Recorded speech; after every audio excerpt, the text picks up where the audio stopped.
नमस्कार दोस्तों, मैं करण आप सभी का बहुत बहुत स्वागत करता हूं टेक्नोलॉजी एक्सप्लेन की एक और वीडियो में। आज इस एपिसोड में हम लोग बात करेंगे एज कंप्यूटिंग के बारे में। मैं मानता हूं किसी भी शब्दों के समूह को समझने के लिए पहले शब्दों को समझना बहुत ज़रूरी है। और एज कंप्यूटिंग बना है दो वर्ड से, एज और कंप्यूटिंग। एज मतलब छोर, कंप्यूटिंग मतलब गणना करना, प्रोसेसिंग करना या किसी चीज़ का कंप्यूटेशन करना। कंप्यूटिंग का मतलब आप सभी लोग समझते होंगे। अब बात कर रहे हैं जब हम एज कंप्यूटिंग की, तो ये समझ लेते हैं कि ये है क्या और इसकी ज़रूरत क्यों पड़ी। तो थोड़ा पीछे आते हैं। जैसे जैसे टेक्नोलॉजी बढ़ रही है दोस्तों, वैसे वैसे हम लोग भी बढ़ रहे हैं इसको यूज़ करने वाले। 5G भी आ गया है, तो अब डेटा यूसेज भी बढ़ रहा है हम लोगों का। और ऐसे में कई चीज़ें भी ऐसी आ गई है जिनका यूज़ हम लोग ज़्यादा कर रहे हैं। और ये सारी चीज़ें अंतिम स्टेप में जाकर के प्रोड्यूस करती हैं डेटा को, जो डेटा वही जाता है किसी सेंट्रलाइज सर्वर पर, जो कि प्रोसेस होता है और लास्ट में हमें देता है कुछ मीनिंगफुल इन्फॉर्मेशन। मान लीजिए आपकी स्मार्ट वॉच, ये भी कुछ डेटा यूज़ करती है और सेंट्रलाइज सर्वर पर उस डेटा को भेजकर हमें कुछ अपनी हेल्थ के बारे में या स्लीप साइकिल्स के बारे में बताती है। तो ये सारी चीज़ें कैलकुलेट होने के लिए जाती हैं एक सेंट्रलाइज सर्वर पर, जो कि वहाँ इस इंफॉर्मेशन को प्रोसेस करता है और हमें मीनिंगफुल डेटा रिटर्न करता है। अब दोस्तों, ये इन्फॉर्मेशन यहाँ से लेके, मेरी घड़ी से लेकर के या मेरे स्मार्टफोन से लेकर के सेंट्रलाइज सर्वर तक जाने के लिए लगता है बहुत ज़्यादा डेटा, बहुत ज़्यादा बैंडविड्थ। और यही सब लेटेंसी इश्यूज़ के कारण हमें ये निर्णय पर पहुँचना पड़ा कि हम लोग भाई एज कंप्यूटिंग यूज़ करेंगे। अब दिक्कत क्या थी सेंट्रलाइज्ड कंप्यूटिंग में?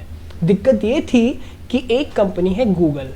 अब हम लोग बैठे हैं इंडिया में और गूगल के सर्वर्स हैं यूएस में, जो कि मेन सेंट्रलाइज सर्वर्स हैं। अब मैं जब भी यहाँ से कुछ चीज़ सर्च करता हूँ, व्हाट इज़ माय नेम या व्हाट इज़ माय नेम, तो गूगल पर कोई सर्च नहीं करता। जैसे कि मैं सर्च करता हूँ who is the prime minister of India, तो ये इन्फॉर्मेशन यहाँ से जाएगी गूगल के कंप्यूटर्स पे और वहाँ से मुझे मिलेगा भाई रिटर्न। तो यहाँ से लेके वहाँ तक इन्फॉर्मेशन जाने में बहुत ज़्यादा लेटेंसी लगती है, बहुत ज़्यादा डेटा लगता है, क्योंकि डिस्टेंस भी मैटर करती है एक समय पे।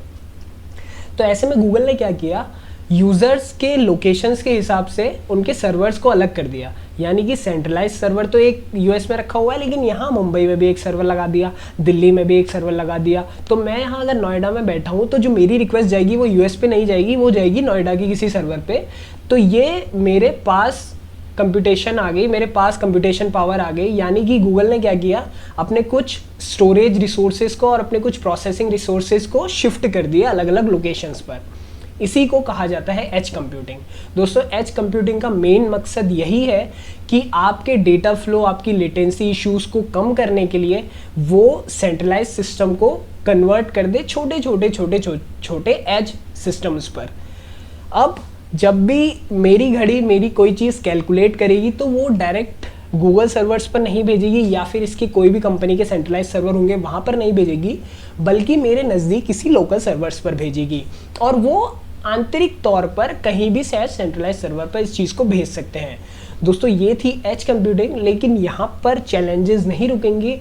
आगे भी जैसे जैसे चीज़ें आएंगी ना, तो ये प्रॉब्लम्स और किसी सोल्यूशन की डिमांड करेंगे। और ऐसे में ये भी हो सकता है कल के दिन की यही वॉच सिर्फ मेरे स्मार्टफोन को डेटा भेजे ब्लूटूथ के जरिए, और सिर्फ स्मार्टफोन में ही कुछ ऐसी एप्लीकेशन हो इसकी कि वहीं पे वो सारा डेटा मैनिपुलेट करे। और कई चीज़ों में ऐसे टेक्नोलॉजीज़ आने भी लग गई हैं। तो दोस्तों, मुझे उम्मीद है कि आपको समझ में आई होगी भाई एज कंप्यूटिंग। ये बहुत ही सरल और इजी एक्सप्लेनेशन था आपको, ताकि समझ में आए चीज़ आसानी से।